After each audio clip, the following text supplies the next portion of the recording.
anime and Warhammer. Tune into Ken Green Tats and Talks podcast. What's a crack, everybody? Welcome to the Ken Green Tats and Talks podcast. With me, your host, Ken. So I just wanted to make a show that goes over all the stuff that affects my art. Everything from tattoo artists that I like, anime, manga, and Warhammer. If you want to join me in this journey into my mind, give us a cheeky follow. So, today's episode is basically about Warhammer. Now, I'm not going to fully nerd out. I'm not going to go into too much about it, anything like that. It's more the correlation I found between tattooing and painting. So, for those of you that don't know, Warhammer 40k is the one I play. They have lots of other games. It's a all-encompassing hobby. You know, it's a game, it's a hobby, it's craft, it's painting, it's this whole thing rolled up into one really cool package. Well, I say cool. Other people might not say. So basically you get your armies in like plastic kits that you have to build. So that's one side of the hobby, is building and creating your own characters, which I've done a couple of times. He's completely custom, stuff like that. There's another one, I think I posted it on my story. He's custom as well. So you can create your own thing, then you paint it however you want. There obviously is certain rules you can follow to tie into armies in the game. I've made my own chapter up. I wouldn't worry about it too much. It's Alpha Legion, if anyone knows who they are. It's like a loyalist spin-off of them. And I've got my aliens. These are the two main armies that I use. I have a whole crap load of other models, like another couple of hundred. But these are the two ones that I mainly use. But yeah, you paint it and then you can play a board game with it, which can go in different. So you can have a small game, medium, big games. So it's all encompassing. You have the game side of it, which is all strategy and all that kind of stuff. And then you have the hobby side of it, which is the painting and the making, and you can also make scenery and all that kind of stuff. So it's quite a cool hobby for anyone who is into art, because it is another creative outlet. I know a lot of people will sort of say, well, why is your hobby basically like your job? I think somebody's asked me that before. And it's not. Like, this is completely different. Yes, it's artistic, but it's completely different than tattooing. It's not the same as sitting, drawing a design that goes on the body, so it flows right, and then colouring it right, and then tattooing it into the skin. You know, this is much more liberating. I'm not doing this for anyone else but myself. You know what I mean? So I'm quite hard. Like, there's ways I could probably paint these that's way faster, but because I've got my set way to get the set look, it's, as you can see by all these unpainted ones, it takes a long time, and I don't have a lot of spare time. But the main point of this video was to talk about it, and I mentioned it in the video before. Like, I found a correlation. Now, I had a look back at all my photos and stuff like that, and it was the tattoo side of it that started me first. Like, I first started introducing the color into the shadow parts in my tattoos, but it was only a couple of months after that I started putting it into this. Now, some of this stuff was painted before that, so they don't have this. I painted it before because I was getting ready for a tournament, and they have to be painted to play in the tournament, so they're all very basically painted. There's still, I think he's the only one that's actually finished. Maybe him as well, I don't know. But it was these guys that I really started. So the three ones actually I tried it with. So there's him, and him. So these guys, as you can see, are a wee bit on the blue and white side, so they're quite cool. So I did like a magenta and purple undercoat on that, and painted over it so you can see the color in the deepest creases. In real life, it makes the models sort of pop a wee bit, and I love it. You can't really tell on photographs, I'll try and put up a couple of wee bits here and there. But again, like even with these, like I did them, their blue color scheme, and without thinking, like instinctively knowing what I was doing without knowing what I was doing, because he was one of the ones I painted first. He doesn't have the undercoat thing, but he has an orange sword, orange cape, so it's warm against cold. Another instinctive thing that I did without understanding why I was doing it. I just thought the colors went well together.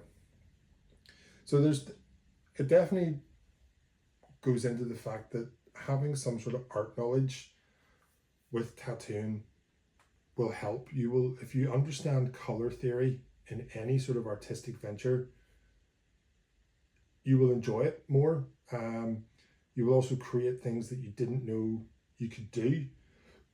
Like I have to admit, I didn't know I could paint these guys because they're tiny.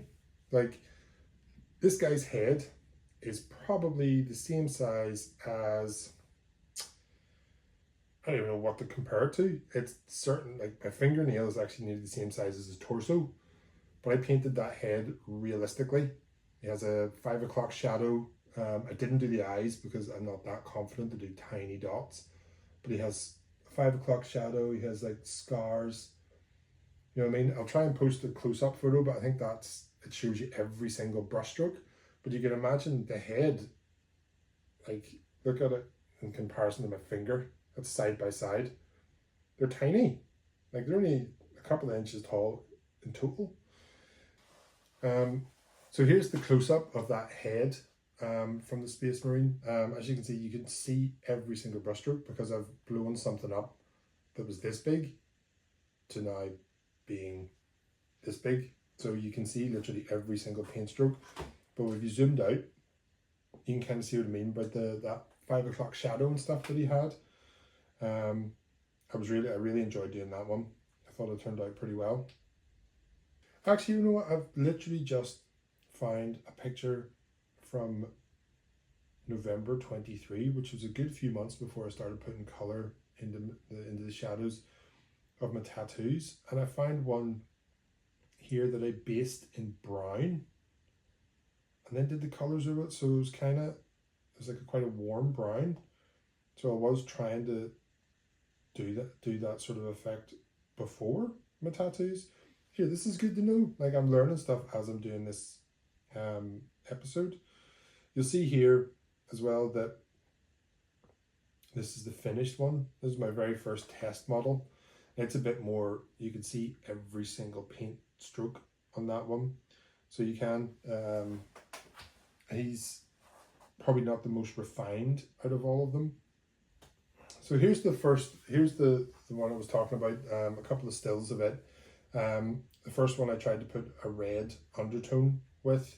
You'll see here that I did kind of brown and red, and it sort of really sunk into the sort of the crevices, so it was in the deepest sort of shadows of the piece.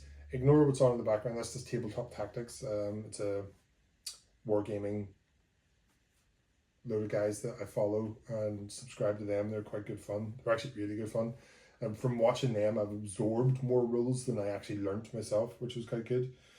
And then from here, you sort of see that I build up the tones, you know, so I added the blues, then I added the yellows, then I added the metallics, not the yellows, the whites, sorry. And then slowly chipped away until we got the finished model. So this is the finished one here. Again, light as crap, but I'll put something up here that you can see. So that was April 24. That was the first time I tried that color undercoat. The color one, obviously we found out that we did brown in one of the other earlier ones, which is kind of interesting. I didn't really, but like obviously brown was a bit still quite dark. But that one was it was the first time I really tried the warm cold kind of look. Must have been from, because the tattoo I did was a few months before that. So like it was the tattoo inside that actually drove it. This is kind of like, I didn't realize that this podcast, I'd thought it out, right? I'd planned it out in my head. I was like, yeah, this is what we'll talk about. Bap, bap, bap, bap. But then actually I sat down here and I was like, oh, I don't really have much to talk about. However, I have now discovered new things as we've gone along. So this is a journey for me as well as for you at the same time. Now I'm going to heavily edit this one because I've and add and sat and looked through my iPad loads of times. So there will be edits in this one, which hopefully won't be too noticeable. Fingers crossed. So here's the custom one that I built. So this one was a bit different because what I did was I gave it the black undercoat, and then with the red that I was using for that sort of brighter color, I literally hid it as if it was part of the light source. So I used an airbrush to get some stuff done, and you spray it from like one angle, you know, as like a light would be directly on it. Then I painted over it, and that's how I got the tones in this one. You'll see here as well, like it's showing a wee bit of the sort of painting process. I've tried sort of recording myself before, but I'm terrible because trying to keep the model in center frame when I'm painting, I turn it upside down to get into bits and stuff like that. You want to paint down quite a lot, so it's lots and lots and lots of layers. So it's very different than tattooing, where you have to get it pretty much in first go, so you're not wrecking the skin. This is very much like you can be really washy. It looks really bright when you first do it, and then when it dries, it goes really dull, and then you build the next layer, and you build the next layer, and you build the next layer. Probably a wee bit more like digital painting, sort of building the layers up. Again, it depends how you digital paint. Like some people do it very differently. This is him with all the blues and the whites done. And I think I'd even started some of the blacks and weathering and stuff, so I haven't done the metallics or anything like that yet on that one. So when you're looking, if you turn the brightness up on the photographs when I've taken them, you can see the color. Like you'll see it in this assault marine. You'll see the reds and the pinks and stuff that I had in the deep shadow, the undertone. But obviously he looks really weird when you do it like that. You tend to show him like this, which makes him look like gritty and battle worn, like he's been through the ringer. But actually it's this one that you'll see all the colors and stuff a lot more. Like even when you sort of zoom in, you can see it under his arm and in the crevices of his helmet. The bits where, in my mind, the light is coming down and those bits aren't in the direct light, but they're not in the deepest shadow, because a lot of those colors I wasn't solid with. You know, it wasn't like it was fully covered. I kind of give it a quick wash, so wherever it landed is where the ambient light would be, but there'd still be black bits. Like you can see when you zoom in here, just under the, like that's black in under there, and black under here as well. So there is black bits as well as the color that I wanted to come through. So the gameplay side of it, like I was saying, I haven't played that many games, just time wise, it's quite difficult. But I'll put up a couple of sort of pictures here. And you'll sort of see this is at a tournament I went to in March last year. And like you're so enthralled in the game, I completely forgot to take photos. But the first game was against an army called the Necrons, and it was quite fun because they're like resurrecting robot aliens. Next one's like against orcs. You've probably seen the orcs everywhere. They're like the big green skin kind of things. Third one was against basically the clergy of the game.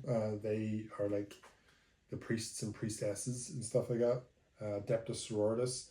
And then the last game was against the Mechanicum, and it was a mad game. I think we only got like 2 turns done in the time because I had a ridiculous amount of models, he had a ridiculous amount of models, but it was quite good fun. It was really good fun. But you see even in the tournaments they use the really basic scenery. I prefer to have a bit more realistic scenery when I'm playing because it helps with the immersion. You really want to feel like you're on the battlefield. You know, you want to feel like you're there fighting in a war kind of thing. You'll see here I was playing a game a couple of Christmases ago, and that's kind of the scenery. Now that's one you can, that's the scenery I was talking about that you make, but this one you sort of buy. It's like MDF board. You sort of put it together. You can paint it to make it look realistic, but with most of them I didn't bother. I actually ended up making my own scenery from scratch using like foam board and stuff like that. So here you'll see there's a video of the scenery. So these are some of the bunkers and installations and walls, and then these are the buildings. So I've made some that are only like 1 floor tall, made some that are like 3 floors tall too, and it's just literally poking holes to make it look bust up. Then you've got a crater that I've built here, and then a couple more buildings. And then these are the brick or the mountainy kind of things to those buildings. So you have to make it look so that they are playable. So I've added sort of weird sort of fancy kind of bits, like platform bits on there, and then there's other bits that are just rocks with flat bits that you can stand on and hide behind and stuff like that. You can see here in this photo I was trying to take sort of fancy sort of pictures of like the guys in the scenery that I made. So I made this was talking about the foam board, and like you add like sand and all that kind of stuff to give it that kind of realistic look, so you can get different grits so it look like actual sand or boulders and stuff. And I added sort of like cocktail sticks painted bronze as like rebars, you know, like they've been shattered from the floor and stuff like that. The scenery was actually quite good fun because it was liberating again, because it was just making shapes. Yeah, right, some of them are buildings, some of them are rocks, you know what I mean? I'll try and find a photo and then stick it up somewhere around here that you can see the stuff I've made. I've made lots of buildings, some walls, some mountains, like mountainy sceneries. I've also made some installations and craters, you know, stuff like that that would make a battlefield look believable kind of thing. But yeah, I didn't know I would be able to paint them in such a way. But I do enjoy doing it. It's very liberating to just sort of sit and do something for myself. I remember I tried to sit and just draw like I used to when I was younger. Like you see some of my, I don't have any of them here. I might have them like in my memory box or something, but some of my old drawings were just madness. It was almost like H.R. Geiger meets 2000 AD kind of thing. It was the weirdest things, but I just sat and did them. There was no reason to them. I also drew really massive battles with stickmen. You know, they'd shoot each other and cut each other up and stuff, and there was 2 teams.